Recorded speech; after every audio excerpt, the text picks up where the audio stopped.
এই রাস্তাটা শেষ হয়ে গেল, চারিদিকে ম্যানগ্রোভ, ঘন ম্যানগ্রোভ, একদম ঘন, মানে ভেতরে তুমি দেখতে পাবে না এমন ঘন ম্যানগ্রোভ। আর এখান থেকে আস্তে করে নিচের দিকে নেমে যাব। এখানে কি লেখা আছে দেখো, সতর্কীকরণ বার্তা, বিপদ এড়িয়ে চলুন, কাঠের পোলে একে একে পারাপার করুন, বিচে ডিউটিরত কর্মচারীদের সহায়তা নিন।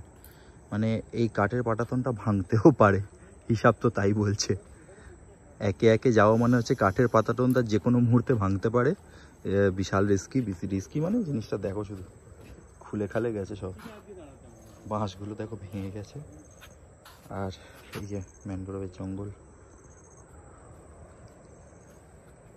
বাঁশগুলো সব পুরনো হয়ে গেছে, এই কাঠের পাটাতনগুলো সব পুরনো হয়ে গেছে। দেখতে কিন্তু সেই লাগছে, যাই বল।